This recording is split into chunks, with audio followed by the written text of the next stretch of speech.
Bienvenue à toutes et à tous.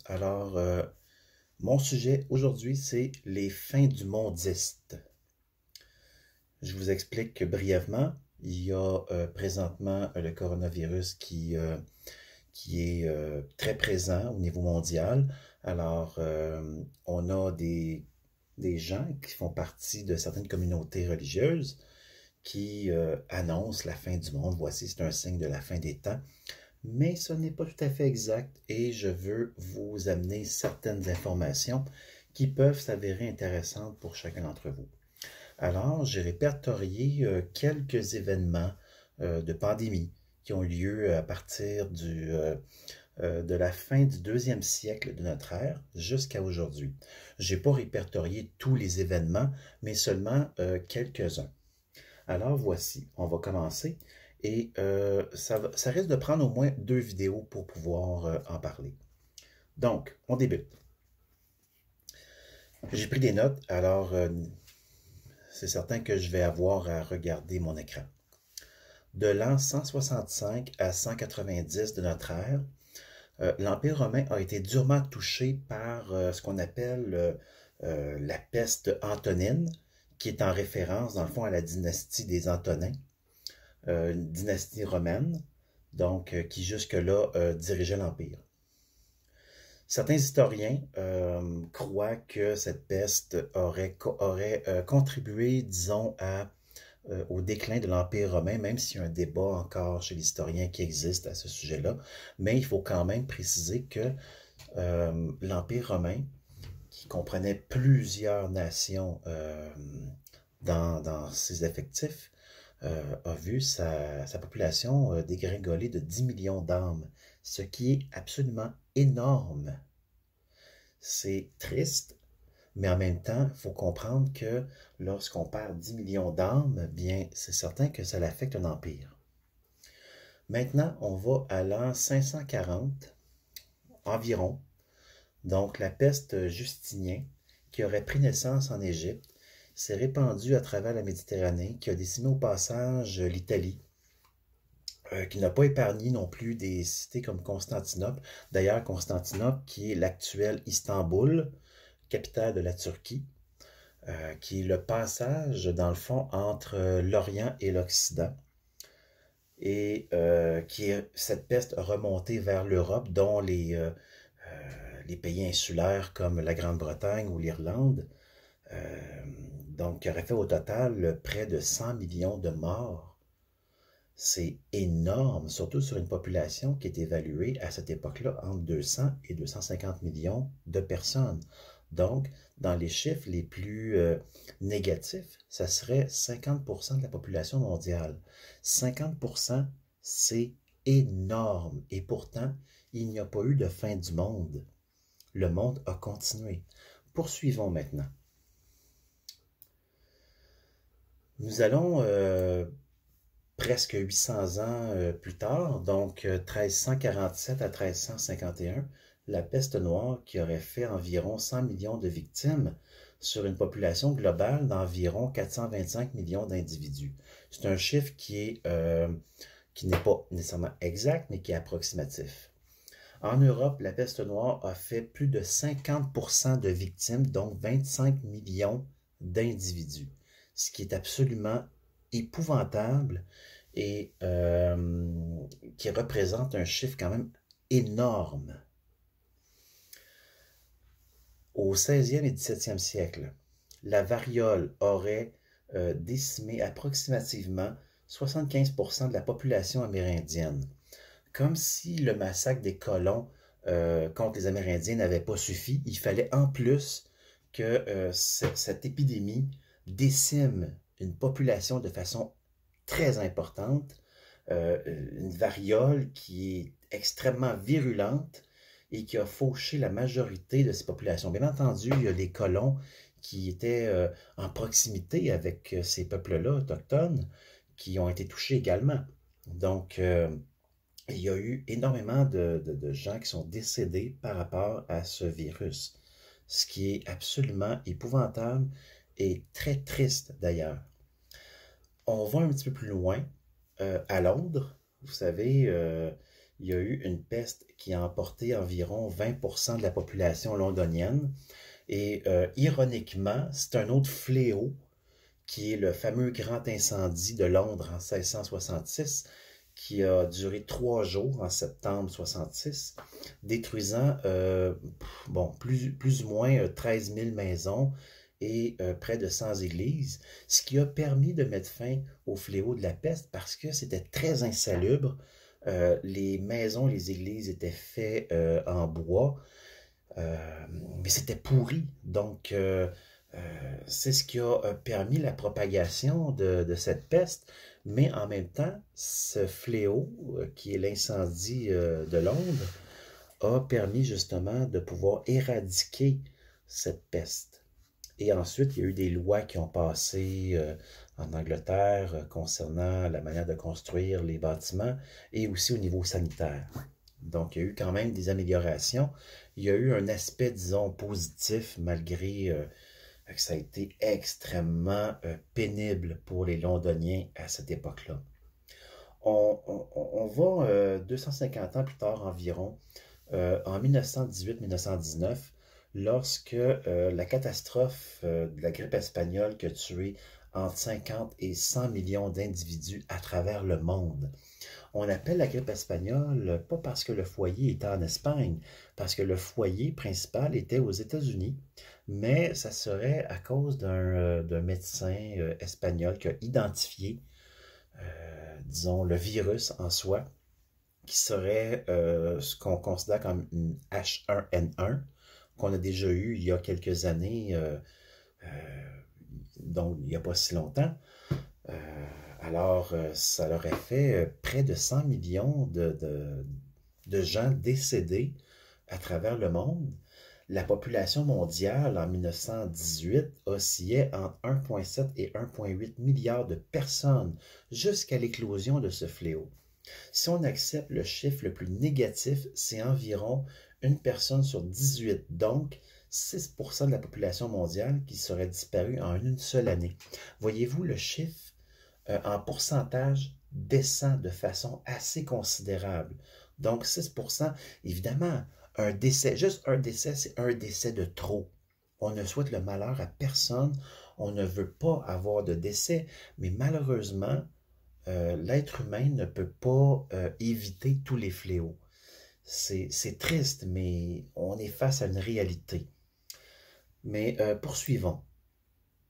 Nous arrivons ensuite entre 1956 et 1969.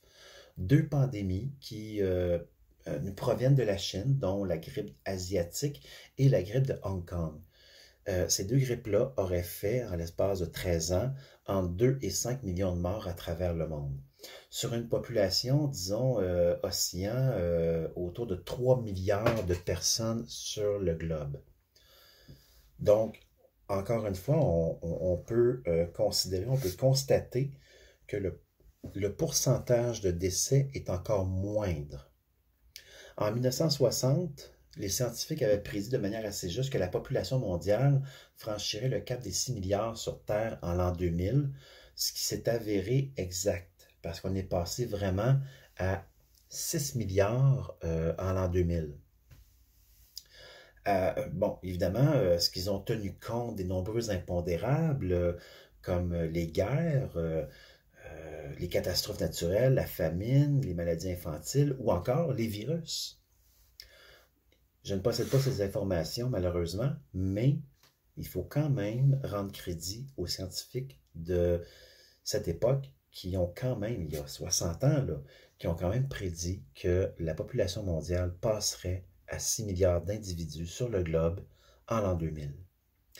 Donc, la population a considérablement augmenté. Déjà en 1960, disons 3 milliards d'êtres humains sur Terre, et 40 ans plus tard, seulement, on a doublé ce chiffre. Alors, lorsqu'on regarde ces pandémies, bien, le pourcentage diminue de façon très considérable depuis la fin du 2e siècle jusqu'au 20e siècle. Et là, je ne suis pas en train de banaliser les virus, les pandémies, tout ça. Au contraire, Je pense qu'il faut demeurer extrêmement prudent en toutes circonstances et prendre les mesures adéquates. Cependant, je pense qu'il est également important de relativiser les choses et aussi de calmer les esprits. Parce que les fins du mondiste sont très catastrophiques. Ils ne se rendent pas compte qu'ils ont un impact négatif sur les gens avec leurs propos. Et maintenant, nous arrivons autour de l'an 2017. L'Europe et l'Amérique du Nord ne comptaient que pour 14,6% de la population mondiale. Pour approximativement 1,103 282 000 individus pour ces deux continents. À titre comparatif, le continent asiatique représentait à cette date 60% de la population mondiale. L'Europe compterait à ce jour environ 745 millions d'individus sur son continent.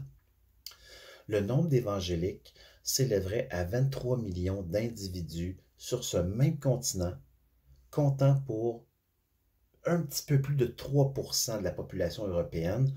Pour être un petit peu plus exact, c'est 3,125. Donc, bon, voilà.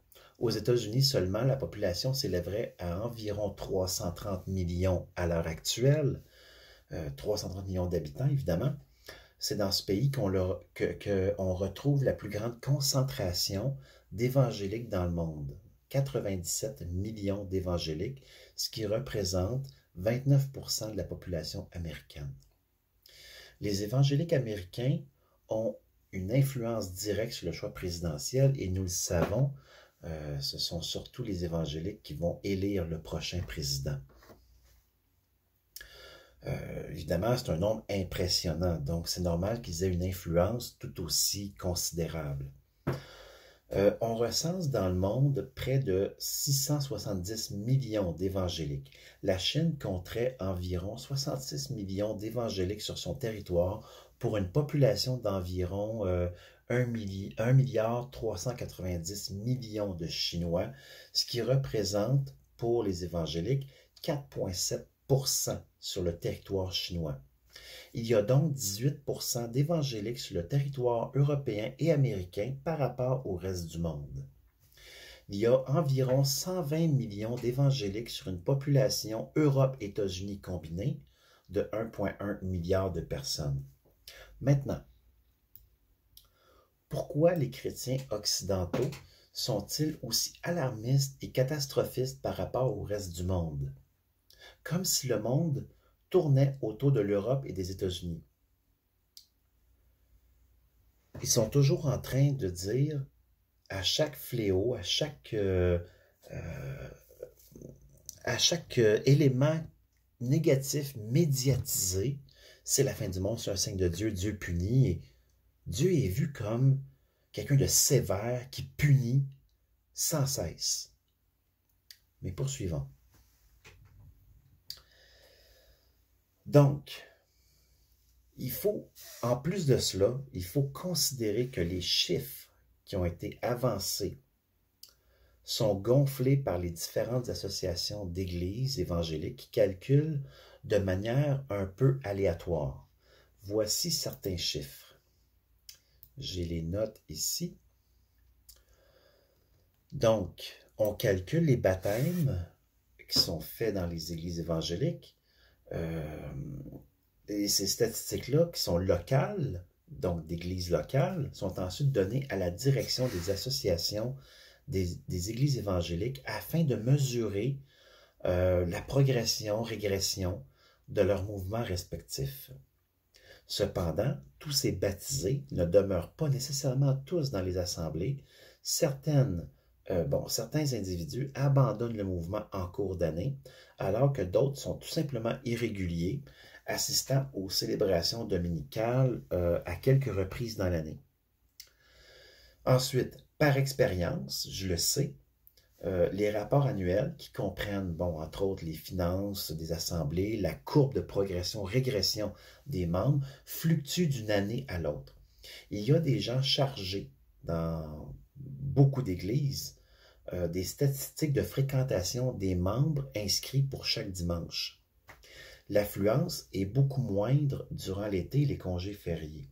On calcule également le nombre de visiteurs dans chacune des églises, mais ces gens ne sont pas nécessairement des adhérents à la doctrine évangélique, mais ils sont considérés comme. Il s'agit parfois de passants qui s'intéressent ponctuellement à ce qui se passe, ou encore ce sont des gens invités par des membres en règle de l'Église, mais qui n'ont strictement rien à voir avec la mouvance évangélique. Mais ils sont calculés dans les statistiques. Il y a également le manque de mise à niveau. Et là, je m'explique. Chaque année, on constate que le nombre d'évangéliques grimpe, mais on s'abstient d'évoquer le nombre d'individus qui ne font plus partie du mouvement. Les chiffres officiels tiennent compte principalement de tous ceux qui auraient fait profession de foi dans le passé avec ceux qui le font dans l'année en cours ou l'année précédente. Cependant, parmi tous ces professants, on ne tient pas compte de tous ceux et celles qui ont tourné le dos au mouvement en cours de route.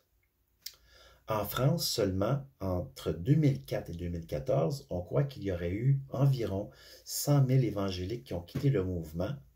Et là, encore là, c'est un chiffre extrêmement modeste parce que je ne me rappelle pas si c'est 100 000 par année ou c'est 100 000 au bout de 10 ans.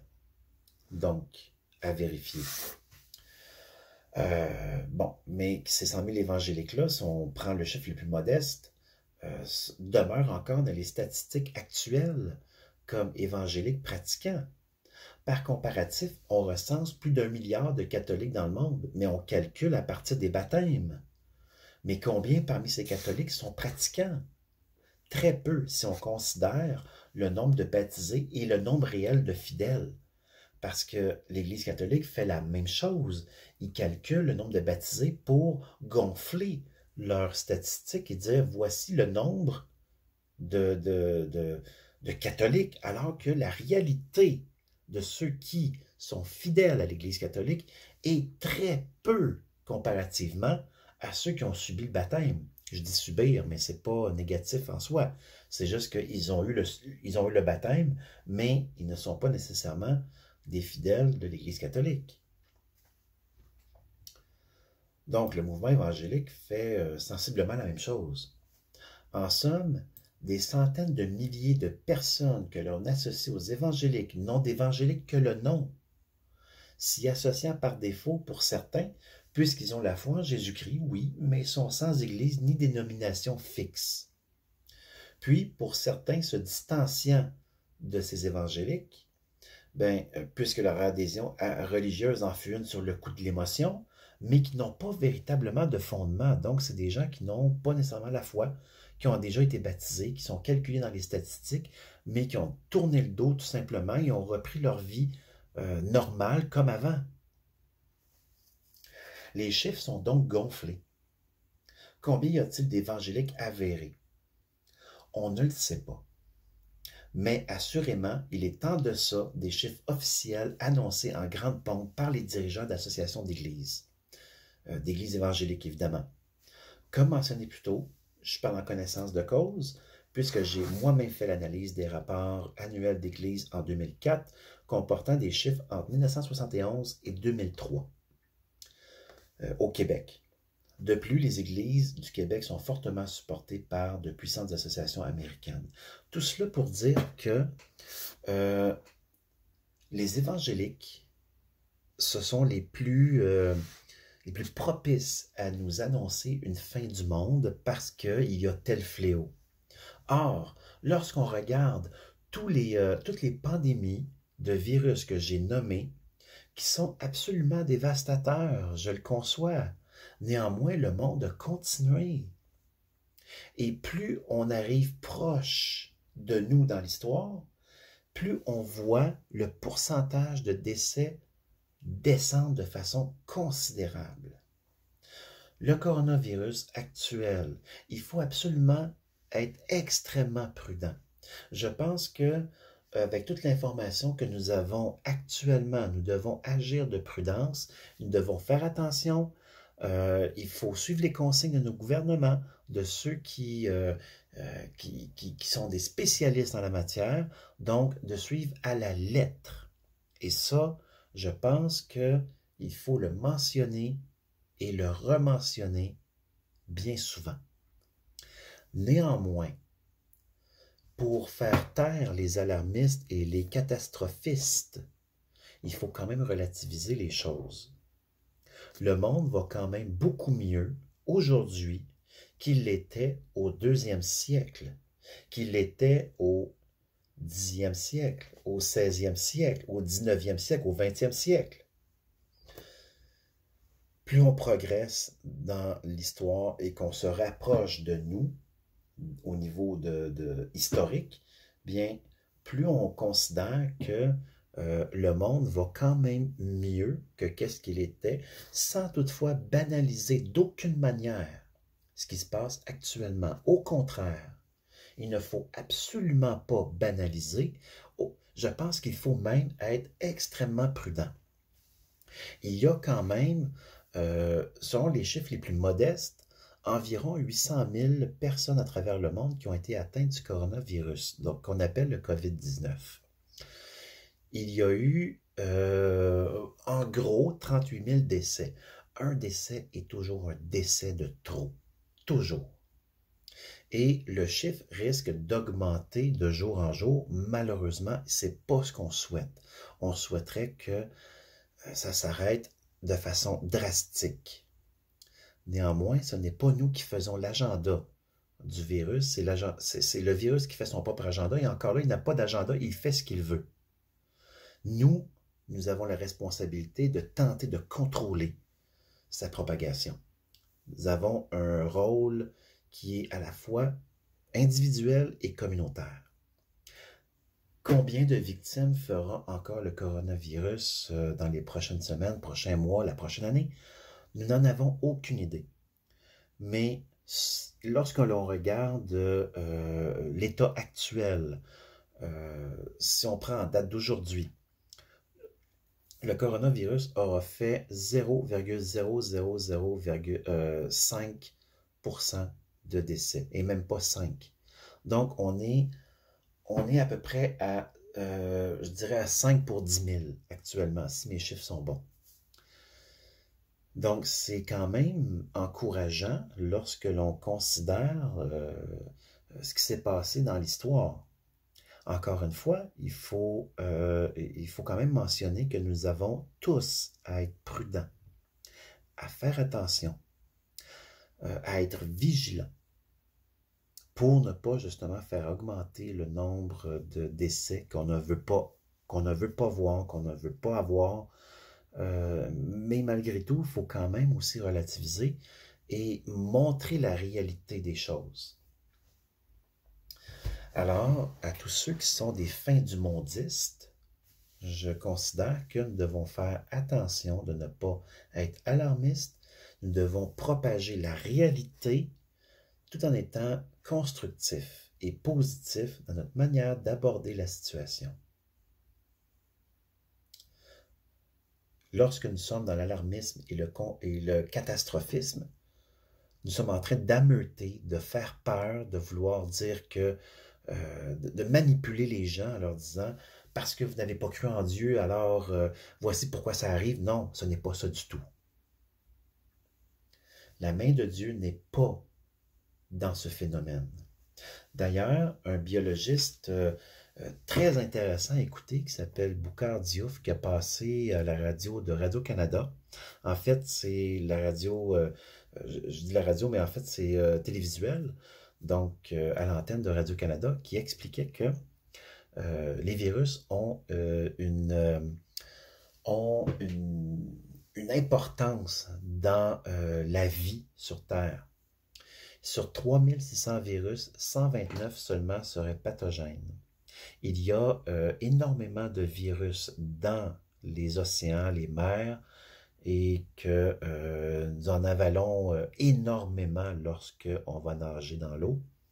Puis, il expliquait également, et là je fais ça très paraphrasé, très bref, qu'il y a des virus qui agissent comme des agents, disons, pas négociateurs, mais qui viennent équilibrer, disons, les choses.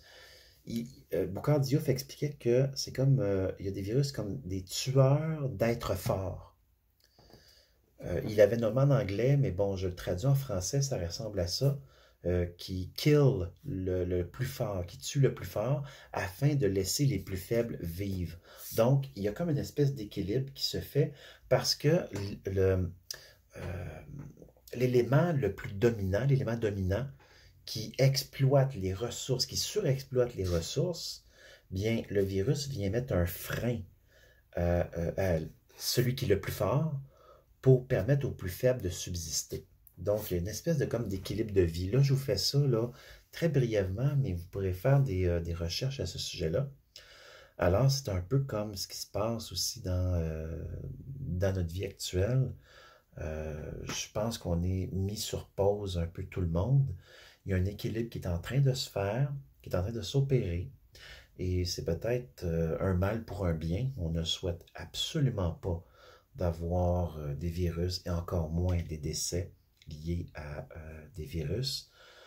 Mais je pense qu'il faut également regarder aux aspects positifs que ça amène, notamment en ce qui a trait à l'environnement. On dit que l'air est de plus en plus purifié, les eaux également, depuis qu'il y a le coronavirus qui a amené à des confinements massifs, des industries qui se sont mises sur pause pendant on ne sait pas combien de temps, mais déjà aujourd'hui, on a quand même des résultats assez impressionnants.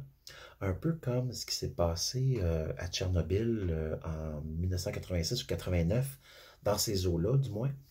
Il y a eu 2 centrales nucléaires qui ont explosé. Et les scientifiques avaient dit que le territoire de Tchernobyl ne devrait pas être habité pour les 20 000 prochaines années. Or, en visionnant un reportage sur Tchernobyl, on voit que la nature a pris le dessus sur, sur ce qui était considéré comme inhabitable. La nature pousse, les fleurs, les fruits, les animaux vivent présentement à Tchernobyl. La Terre se régénère de façon extraordinaire. Il y a quand même des aspects positifs à travers tout ça. Évidemment, on ne souhaite aucun malheur, on ne souhaite aucun fléau, de toute évidence. Et comme je l'ai mentionné, je pense que un décès est toujours un décès de trop. Et il y a une valeur inestimable à accorder à la vie humaine. Donc, c'est certain que ce n'est pas souhaitable ce qui se passe actuellement, mais en même temps, il faut essayer de voir les choses, les aspects positifs à travers ça, ce qu'on a à apprendre à travers cette situation-là, puis de voir que c'est quand même moins pire que ce qui a déjà été vécu par d'autres populations avant nous, sans toutefois banaliser d'aucune façon. Je pense qu'il faut prendre la situation très au sérieux. Il vaut mieux en faire plus que pas assez. Alors, pour les fins du mondiste, je souhaite vraiment que vous reconsidériez votre façon d'appréhender les événements et aussi de la manière dont vous les véhiculez, parce que l'objectif n'est pas d'ameuter, de stresser les gens inutilement, mais je pense qu'il faut leur présenter une juste réalité, sans lunettes roses, mais en étant constructif et positif. Alors, sur ce, je ne voulais pas faire une aussi longue vidéo, malheureusement. Je pensais m'arrêter à 15 minutes et en faire une autre, mais bon, par la force des choses, bien, disons que ça aurait duré 30 minutes, malheureusement. Alors, sur ce, je souhaite bon confinement à tous, j'en fais partie également. Et je vous souhaite une bonne santé, prompt rétablissement à tous ceux qui peuvent être atteints de ce COVID-19. Je souhaite ardemment votre rétablissement prompt et de vous revoir en bonne santé, même si je ne vous connais pas. Je vous embrasse tout le monde. Attention à vous et à bientôt.